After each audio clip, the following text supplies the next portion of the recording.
I should have known something was off the moment I walked into the reception hall and the girl at the check-in table squinted at the list. "Last name?" she asked. "Bennett. Scarlett Bennett," I said, already reaching for the card. She scanned the sheet, then paused, visibly uncomfortable. You're listed as, +1 optional."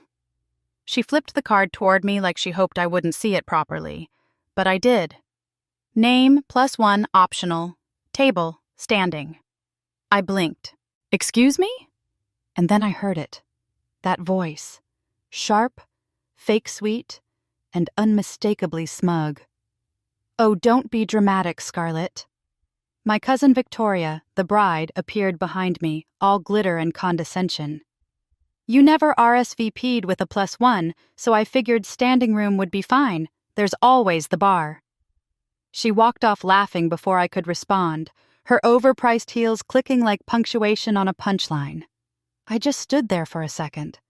I actually thought maybe I deserved this. Maybe I had let them treat me this way for too long, because this wasn't new. This was just the latest hit in a long series of jabs. They've always found ways to remind me I wasn't really in the family, just orbiting around it. Useful, but disposable.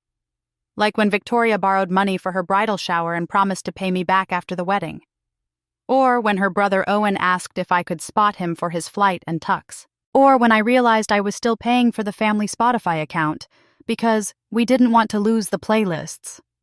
And like a fool, I always said yes. I was the reliable one, the stable one, the one who never made a fuss. But tonight they made a mistake. They humiliated the wrong person. I took a slow breath, walked over to the bar, and ordered the most expensive scotch they had. Neat. The bartender poured it without comment, but he saw the card in my hand. "Standing?" he asked, lips twitching. "Apparently," I said flatly. I sipped, then pulled out my phone and opened my banking app. 3 recurring payments were still active. $850 to Victoria for wedding expenses, $300 to Owen for tux travel, and $75 for the family entertainment bundle. One by one, I tapped, cancel, cancel, cancel. Then I opened my email and attached the receipts they'd forgotten about, the ones that proved the money wasn't spent on what they said it was. One attachment for each, a quiet, digital truth bomb. And as the cake was brought out and Victoria basked in the applause, I hit send. "To Victoria," I murmured under my breath, raising my glass toward her from across the room. "May your marriage be more real than your wedding budget." She didn't hear me, but I swear at that exact moment, 3 phones lit up, and not one of them was mine. "You've always been the quiet one, Scarlett. The background cousin. That's why you're easy to forget." Victoria had once said that to me at a family barbecue. She laughed when she said it, like it was a compliment, but it stayed with me. Growing up, I wasn't flashy like her. I didn't host birthday parties with pony rides or get my face plastered across the family newsletter when I graduated college. I didn't beg for money. I made it. Worked my way through school, built my freelance consulting business from the ground up, and never asked anyone for anything. They loved that, because it meant I was useful.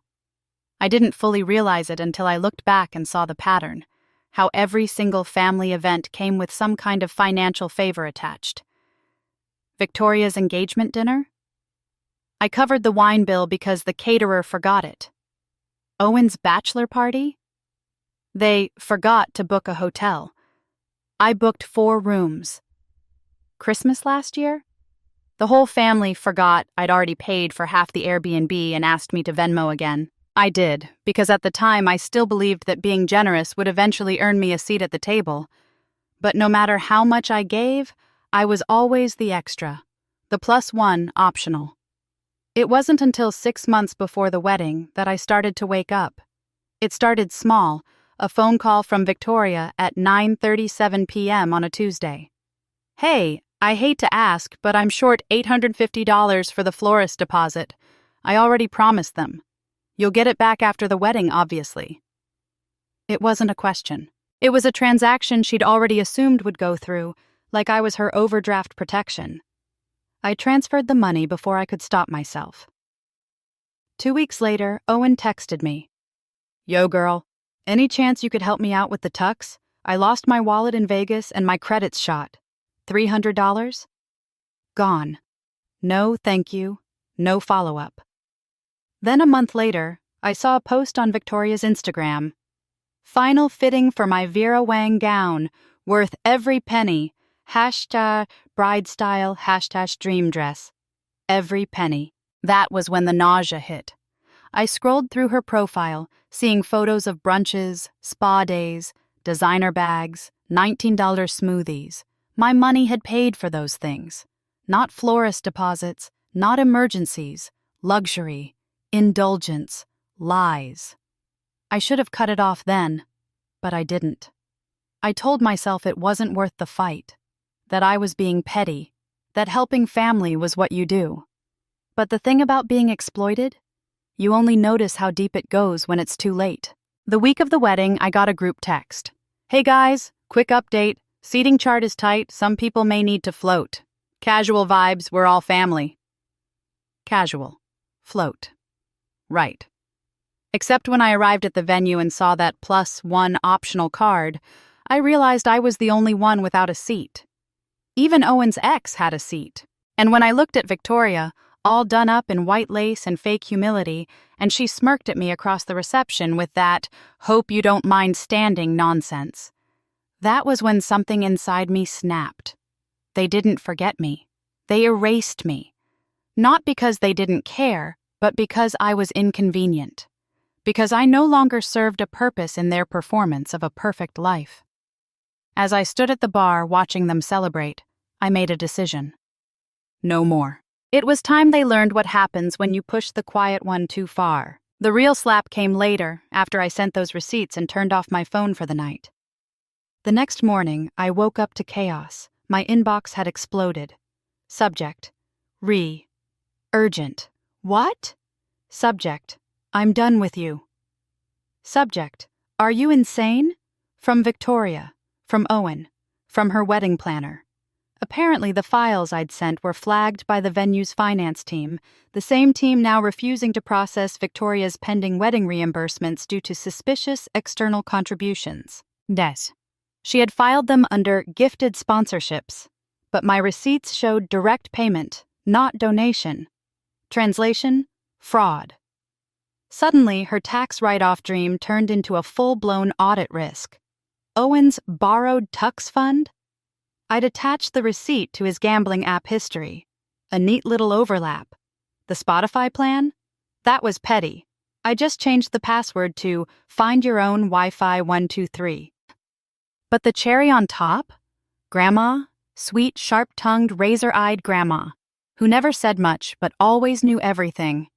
She forwarded me the family email thread Victoria had accidentally CC'd her on. And that thread? Oh, it was gold. Scarlett's a pushover. I'm not worried. She always caves. She'll probably Venmo more if we guilt-trip her. She's the responsible one. If she makes noise at the wedding, just smile and cut her mic. I didn't know what hurt more, being called a pushover or realizing they had rehearsed how to silence me. But that was fine, because now I wasn't going to make noise. I was going to make a crater. Looking back, I can pinpoint exactly when I became the family ATM. It was right after I landed my first major consulting contract 3 years ago. The congratulatory calls came in, of course, but so did the requests. Small at first. Victoria needed help with her car payment. Owen's rent was just a little short. My aunt wondered if I could contribute to the family reunion. I said yes, because that's what family does, right? You help when you can. But the requests never stopped. They only grew larger, more frequent, more entitled. 6 months ago, Victoria's wedding planning went into full swing, and suddenly, I was drowning in emergencies. The $850 for the florist was just the beginning. I later discovered through a mutual friend that Victoria had gone shopping that same day at Nordstrom. The receipt showed a designer purse, $835 plus tax. What a coincidence. Then came Owen's tux crisis. The $300 I sent him was supposedly for a deposit on his wedding attire after he lost his wallet. 12 hours later, he was posting on his gambling forum about his killer streak at the poker tables. The timestamp matched my transfer exactly. But the most insidious drain was the monthly subscriptions. 3 years ago, Victoria suggested we share streaming services to save money. Somehow, I ended up paying for all of them. Netflix, Spotify Premium Family, Disney Plus, even their cloud storage. Every month, $75 disappeared from my account, while 6 people streamed, downloaded, and stored their lives on my dime. When I checked the account activity, I found Victoria had added her new in-laws to our family plan 2 months ago, without asking, without offering to increase the contribution she never made in the first place. I kept a spreadsheet. Not intentionally at first, I'm just organized that way. But over time, it became a record of exploitation. $4,200 to Victoria in the past year alone. $1,850 to Owen. $900 in shared subscriptions that only I paid for. Nearly $7,000 that I would never see again. The turning point came 3 weeks before the wedding. I was having coffee with my friend Zoe when Victoria called. "Hey, Scarlett, quick favor. The venue needs another deposit for the lighting upgrade. Can you transfer $200? Just until next week, promise." I put her on speaker without thinking. Zoe's eyes widened as I automatically opened my banking app. "Wait," Zoe said after I hung up. "Didn't she just post about her spa weekend in Palm Springs?" I froze. She had. 4 days of luxury treatments and champagne brunches. Had treating myself that bridal glow. "How often does this happen?" Zoe asked quietly. I showed her the spreadsheet. Her face darkened. "Scarlett, this isn't family helping family. This is exploitation." That word, exploitation, it cracked something open inside me. I'd been calling it generosity, support, being there for family. But Zoe was right. They weren't asking. They were taking. They weren't grateful. They were entitled. They weren't family. They were parasites. I didn't send the $10,200. Victoria called 8 times that night. I didn't answer. The next day, I received a group text from my aunt. "Scarlett is being difficult about wedding contributions.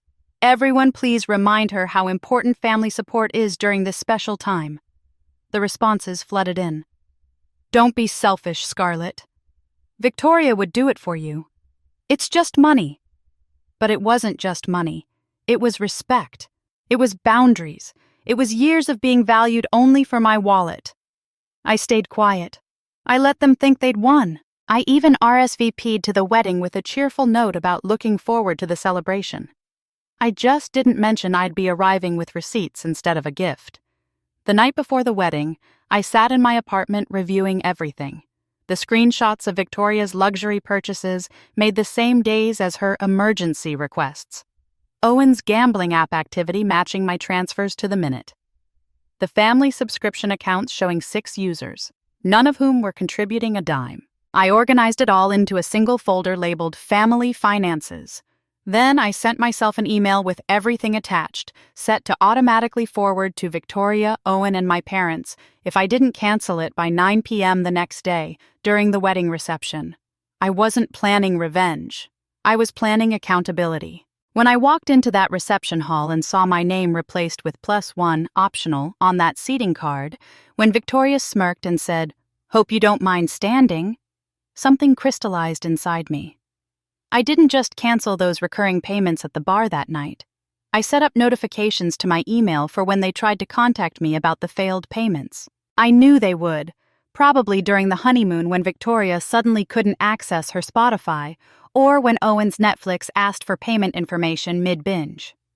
As I watched Victoria cut her cake, a 5-tier monstrosity that probably cost more than my monthly rent, I hit send on those receipts with a calm I'd never felt before. 3 phones lit up simultaneously. I saw Owen check his face draining of color. I saw my aunt nudge my uncle, showing him something on her screen. And I saw Victoria, radiant in white, glance at her phone and freeze mid-smile. She looked up, scanning the room until her eyes locked with mine.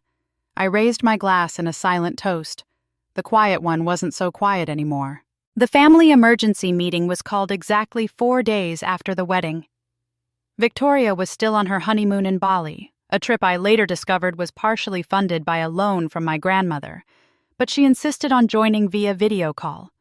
The text came from my father. Family meeting, Sunday, 2 p.m. Your aunt's house, non-negotiable. I arrived 15 minutes early, laptop tucked under my arm like a shield. The living room was already arranged like a tribunal, chairs in a semicircle, my aunt and uncle at the center, my parents flanking them. Owen slouched in an armchair, looking both hungover and furious. My grandmother sat slightly apart, her expression unreadable behind her glasses. "She's here," my aunt announced unnecessarily as I walked in. The room went quiet. I took the lone chair facing everyone, set my laptop on the coffee table, and waited.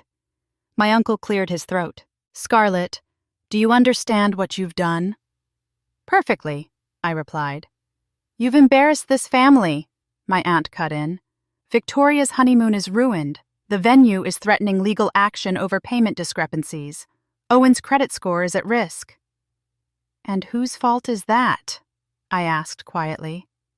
"Yours," Owen snapped. "You sent confidential financial information to the venue. You canceled payments without warning. You're trying to sabotage Victoria's marriage." I opened my laptop. "Let me show you something." "We don't need to see your little spreadsheets," my aunt said dismissively. "This is about loyalty." "No," I said, turning the screen toward them. "This is about lies." The first slide appeared, a simple timeline. Victoria's text asking for $850 for the florist, timestamped 9:37 p.m. My transfer confirmation at 9:42 p.m. Her Nordstrom purchase receipt for $835 at 10:03 p.m. Her Instagram post the next day showing off her new purse. That's an invasion of privacy," my aunt sputtered. I clicked to the next slide. Owen's Tux emergency text. My transfer. His gambling forum post 20 minutes later. "Just doubled my stake thanks to an unexpected windfall. Family always comes through." The room temperature seemed to drop 10 degrees. "There are 17 more slides," I said calmly. "Would you like to see them all?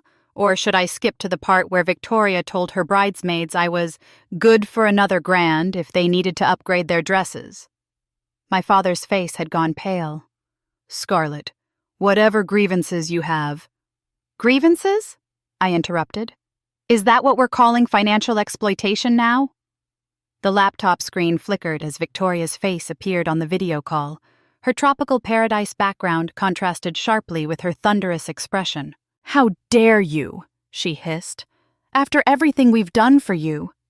"What have you done for me exactly?" I asked. "Name one thing." The silence was deafening. "I've calculated exactly how much money I've loaned to this family in the past 3 years," I continued. "It's $23,847. My mother gasped. "That doesn't include gifts, shared meals I've paid for, or the therapy sessions I've needed to deal with being treated like an ATM with legs." "You're being dramatic," Victoria snapped from the screen. "Everyone helps family." "Everyone?"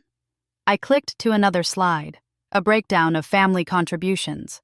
My column towered over everyone else's non-existent bars. "It seems like I'm the only one helping." My grandmother shifted in her seat, her eyes narrowing behind her glasses. "You've always had more," Owen muttered. "It's only fair you share." "I earned more," I corrected, "and I was happy to share, until I realized none of you see me as family. I'm just a resource to be drained." I turned to another slide, the seating chart from the wedding with my name clearly marked as +1, optional, and standing. "Victoria," my grandmother spoke for the first time, her voice sharp. "Explain this." Victoria's face on the screen faltered. "It was just a joke, Grandma. Scarlett knows that." "Does she?" Grandma asked. "Because I don't find it funny." My aunt tried to regain control. "We're getting off topic. The point is, Scarlett has caused serious problems for Victoria and the venue." "Actually," I interrupted, "the venue contacted me yesterday. They're not pursuing Victoria for fraud anymore." A collective sigh of relief. "Because I reported her directly to the IRS instead." The room exploded. Owen leapt to his feet. My aunt started shouting. My father put his head in his hands. "You did what?" Victoria shrieked from the screen. "I filed a Form 3949A, I said calmly.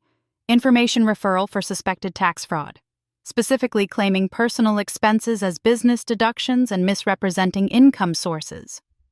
"You can't do that to family," my uncle bellowed. "Family doesn't do what you did to me," I replied, my voice finally breaking. "Family doesn't use you and discard you. Family doesn't mock you at a wedding you helped pay for. Family doesn't lie to you for years and expect you to just take it." I closed my laptop and stood up. "I'm done being your emergency fund. I'm done being the responsible one who fixes everything. I'm done being family with people who never treated me like family in the first place." "So that's it?" my mother asked, tears in her eyes. "You're choosing money over us?" "No," I said. "I'm choosing self-respect. Something none of you ever taught me." I turned to leave, but my grandmother's voice stopped me. "Scarlett, wait." She rose slowly, leaning on her cane, and crossed to stand beside me. Her small frame suddenly seemed taller. "I've sat quietly for years watching this family take advantage of the wrong person," she said. "Victoria, Owen, I raised your father better than this. And my son," she turned to my father, "I raised you better too." "Mom," my father started. "No," she cut him off. "Scarlett is right. And there's something else you should all know." She looked at Victoria's face on the screen. "I've been wondering where that money from my retirement account went. The money I specifically set aside for my medication." Victoria's face went white. "Grandma, I can explain," she began. "No need," Grandma said coldly. "Scarlett's little presentation made it quite clear. The dates match perfectly with my missing funds." The room fell into stunned silence. "Scarlett," Grandma continued, "would you mind giving me a ride home? I think I've seen enough of this family meeting." I offered her my arm, and together we walked toward the door. "You'll regret this," Victoria called from the screen. "Both of you!" I paused at the threshold and looked back at the family I'd supported for years. Financially, emotionally, unconditionally. They stared back with expressions ranging from fury to shock to dawning horror. "The only thing I regret," I said quietly, "is that it took being labeled optional at a wedding I helped fund to finally see my own worth." As Grandma and I stepped outside into the sunshine, I felt lighter than I had in years. The weight of obligation, of unrequited loyalty, of financial burden, all of it lifted with each step away from that house. "You know they'll come after you," Grandma said as I helped her into my car. "They'll try to make you the villain in this story." "I know," I said, starting the engine. "But for the first time, I don't care what they think." She patted my hand. "Good. It's about time." As we drove away, my phone began to vibrate with incoming messages.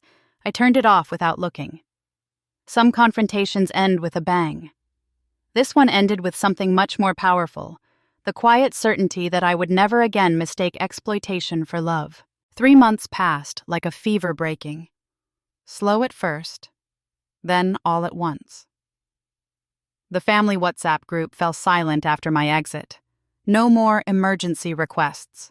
No more group vacation planning where I'd somehow end up covering the deposit. Just digital tumbleweeds and the occasional passive-aggressive meme about ungrateful relatives from my aunt. I changed my number 2 weeks after the confrontation. The constant barrage of guilt trips and accusations became too much, especially Victoria's 3 a.m. rants from Bali about how I'd ruined her life by reporting her to the IRS. For the first time in years, my bank account grew steadily. No unexpected withdrawals, no frantic Venmo requests. Just my money, staying mine. It felt foreign, almost wrong. Like I was forgetting something important. That feeling, the guilt, was the hardest part to shake. They'd trained me well to believe that boundaries were selfish, that saying no was cruel. Some nights I'd wake up in a cold sweat, convinced I'd made a terrible mistake. But then I'd remember Victoria's smirk when she said standing room. I'd remember Owen's gambling posts that matched my transfers to the minute. I'd remember my aunt's dismissive, "We don't need to see your little spreadsheets," when confronted with proof, and the guilt would evaporate like morning dew. Grandma moved in with me temporarily while she sorted out her finances. Victoria had apparently borrowed nearly $18,000 from her retirement account, money meant for her heart medication and assisted living costs. We spent evenings going through her accounts, setting up fraud alerts, and drinking tea on my small balcony. "I should have spoken up sooner," she told me one night, her hands wrapped around her mug. "I saw what they were doing to you, but I stayed quiet. Just like I did when your grandfather was alive and your father started showing the same patterns." "It's not your fault," I said. "No," she agreed. "But it's not yours either. Never was." The first real test came 6 weeks after the wedding. My father called from a number I didn't recognize. "Scarlett," he said, his voice uncharacteristically hesitant. "We need to talk." "About what?" I asked, bracing myself. "Owen's in trouble. Gambling debts. Some very dangerous people are involved. He needs $5,000 by Friday." The old me would have already been opening my banking app. The new me took a deep breath. "That sounds serious," I said. "He should call the police." Silence on the line. "Scarlett, these aren't the kind of people you call the police about. He's your brother." "Cousin," I corrected. "And he's an adult who made his choices." "So you're just going to let him get hurt? Is that who you've become?" I closed my eyes, feeling the familiar guilt rising like bile. Then I remembered my spreadsheet. The thousands already given, the mockery, the dismissal. "Dad, I love you, but I'm not doing this anymore. Owen needs professional help, not another bailout." "Your grandmother would be ashamed," he said, his voice hardening. "Actually," Grandma called from the kitchen, loud enough for him to hear, "I'm making lasagna and feeling quite proud. Would you like to speak with me directly, son?" The line went dead. 2 days later, we learned that Owen had miraculously found the money elsewhere. 3 weeks after that, he was posting about a new car on Instagram. No danger, no dangerous people, just another lie. Victoria returned from her honeymoon to find her tax situation even more complicated than she'd feared. The IRS doesn't move quickly, but they do move thoroughly. Her attempts to write off personal expenses as business deductions had triggered a 3-year audit. She tried to blame me publicly, posting a tearful video about family betrayal that got sympathy from distant relatives and high school friends who didn't know the full story. I said nothing. I posted nothing. I just forwarded the video to her new husband's parents, who it turned out had been told a very different version of Victoria's financial situation before the wedding. Sometimes silence speaks louder than a social media war. The real surprise came from my mother. 6 weeks after the confrontation, she showed up at my apartment alone, without warning. "I didn't know if you'd see me if I called first," she admitted when I opened the door. I let her in. We sat awkwardly in my living room, the weight of unsaid things between us. "I found your baby book yesterday," she said finally. "I was cleaning out the attic and there it was. I started reading it and realized, I don't know when we stopped seeing you." "What do you mean?" I asked. "You were such a self-sufficient child, never demanding, always helpful. I think at some point we all just took that for granted, expected it, stopped noticing you, except when we needed something." She pulled something from her purse, a small, worn notebook. "This was mine when I first married your father," she continued. "I used to track our expenses, the loans from his parents, the money that never seemed to go where it was supposed to." She handed it to me. The pages were filled with neat columns, question marks, notations of, next to unexplained withdrawals. "I could have warned you," she said, her voice breaking. "I saw the pattern repeating with you, and I said nothing because it was easier. Because confronting it meant confronting my own choices." I didn't know what to say. This wasn't the tearful reconciliation or angry accusation I'd expected. It was something more complicated, more honest. "I'm not asking for forgiveness," she added quickly. "I just wanted you to know that I see you now. I see what happened, and I'm sorry I didn't protect you from becoming the family bank." She left shortly after, declining my offer of tea. We didn't hug. We didn't make plans to meet again. But something had shifted. A small acknowledgement of truth in a family built on convenient fictions. Grandma moved into her own apartment 2 months after coming to stay with me. We found a nice senior living community with good security and financial advisors on staff. I visit her twice a week. We play cards and don't talk about the rest of the family unless she brings them up. They'll come around or they won't, she says. Either way, we'll be fine. And we are. I am. My business is thriving now that I'm reinvesting in myself instead of funding other people's emergencies. I've started dating again, something I'd put on hold because I never felt financially secure enough despite my income. I've even taken a vacation, my first in 5 years, to a small beach town where nobody knew me and nobody needed anything from me. Last week, I received a wedding invitation from my cousin on my mother's side. The RSVP card had my name spelled correctly, a reserved seat at table 7, and a handwritten note. No standing room, promise. I smiled as I checked attending. Some family ties are worth keeping. Some are worth cutting. The difference, I've learned, isn't in the blood. It's in the respect. Victoria still hasn't spoken to me directly. Owen texts occasionally when he's drunk, alternating between apologies and accusations. My aunt and uncle have taken the approach of pretending nothing happened, sending generic birthday cards with no mention of the confrontation. My father calls once a month. Our conversations are stilted but evolving. He's trying, in his way. As for me, I've stopped checking my bank account obsessively. I've stopped flinching when my phone rings. I've stopped apologizing for having boundaries. The family narrative has shifted, of course. In their version, I'm the villain who abandoned them in their time of need. The ungrateful one who turned on her own blood. The cold-hearted calculator who chose money over family.